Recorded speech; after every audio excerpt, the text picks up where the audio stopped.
가정은 사람이 살아가는 과정에서 가장 큰 안식처이자 성장의 터입니다. 이곳에서 받는 사랑과 보살핌은 우리가 성장하고 세상을 이해하는 데 큰 역할을 하는데요.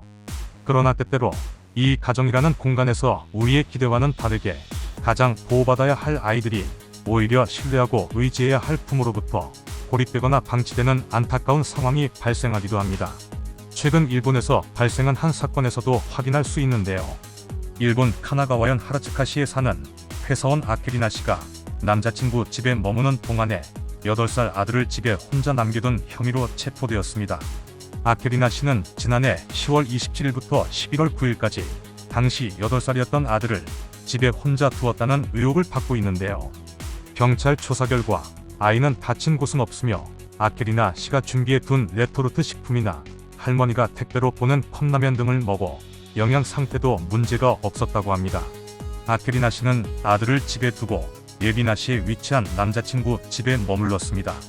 지난해 11월 9일 아파트 이웃 주민으로부터 옆집 아이가 엄마가 안 돌아와라고 말하고 있다고 110번의 신고가 들어와 사건이 발각되었습니다.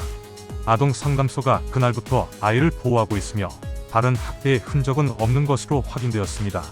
조사에 대해 아케리나 씨는 아이와 어떻게 마주해야 할지 고민하고 있었다고 혐의를 인정하고 있다고 합니다. 기사를 읽은 일본인들은 이 사건에 대해 매우 충격을 받고 분노하였는데요.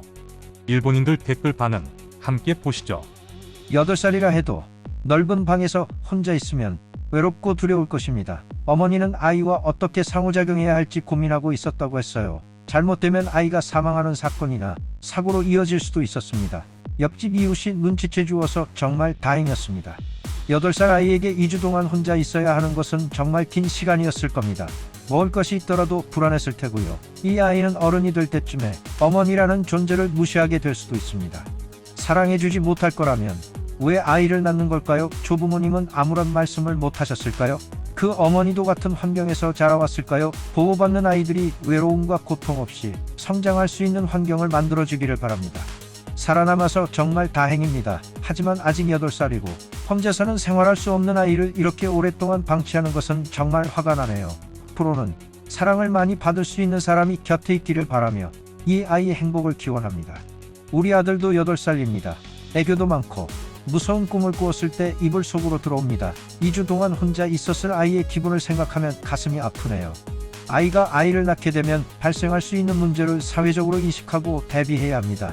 단지 일부 예외적인 상황에만 초점을 맞추는 것이 아니라 이런 일이 기본적으로 일어날 수 있다는 전제하에 지원하고 대응해야 우리 사회의 소중한 아이들을 보호할 수 있습니다.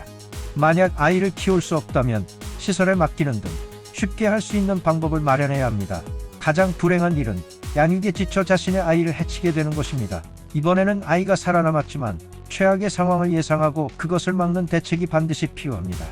그나마 그 나이라면 레토르트나 간단한 음식은 먹을 수 있을지도 모르겠지만 며칠 동안 혼자 밥을 준비하고 먹고 밤에 혼자 무섭고 외로웠을 텐데요. 계속 들키지 않았더라면 아직도 돌아오지 않았을지도 모르겠네요. 저 역시 비슷한 나이의 아들이 있는데 2주 동안 방치하고 사랑하는 사람에게 간다는 것은 어떤 이유를 들어도 그저 변명 같네요. 어머니라고 해서 연애를 하지 말라는 것은 아니지만 양육을 방치하고 연애를 한다는 것은 절대로 받아들일 수 없습니다. 이번 사건은 부모의 책임과 아이에 대한 사회적 보호의 중요성을 다시 한번 상기시켜주는 사건이었는데요. 아이를 혼자 두는 행위는 그 자체로 아이에게 큰 심리적 충격을 줄 수 있습니다. 우리 사회는 법적 제재를 강화하여 아동학대를 예방하고 아이들을 보호해야 합니다. 아이들은 우리의 미래이기에 그들이 안전하고 행복하게 성장할 수 있는 환경 조성은 모든 성인의 책임이라고 생각합니다. 오늘 준비한 소식은 여기까지입니다. 영상이 유익하셨다면 좋아요와 구독 부탁드립니다.